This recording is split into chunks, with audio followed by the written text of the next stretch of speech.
Hello Bits and Bones, and welcome to Slady's Quick Reviews, where I share a concise rundown of my thoughts on content that I don't have a whole lot to say about. This is a review for The Circle Game by Margaret Atwood, which I read and reviewed in 2020. I'm putting this quick review out here now because I just did a video talking about what I consider overly poetic poetry in my last video, based on a poem that I read in The Circle Game by Margaret Atwood, so it's only proper that I contextualize how I felt about the book as a whole afterwards. So my original review reads as such. I read some Margaret Atwood poetry when I was younger, and it went entirely over my head. And by younger, I mean late high school into university. Still, I wanted to give it another try.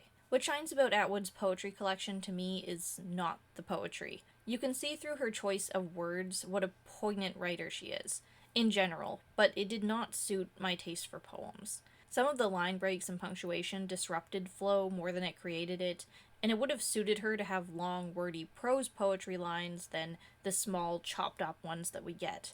I'm not an expert in poetry, but this collection is an example of why poetry always felt out of the average Joe's reach. There's so much imagery in Atwood's poems that it's hard to follow along. Some of the time I can't decipher what's happening or the story being conveyed.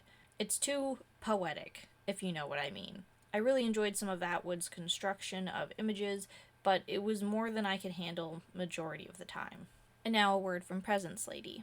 Looking back on this, I want to pick up a different Margaret Atwood poetry collection now, and see how I feel.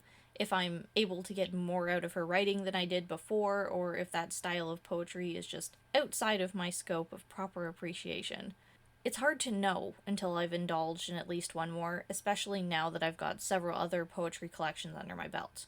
The Circle Game is still a 2 out of 5 stars for me, but if you'd like a more in-depth look at what exactly it was that missed for me in this collection, please check out the other video that I mentioned, where I look at what makes overly poetic poetry. I'll add that in the card at the top of the video, or I have it in article form that you can click on and I'll put it in the description below.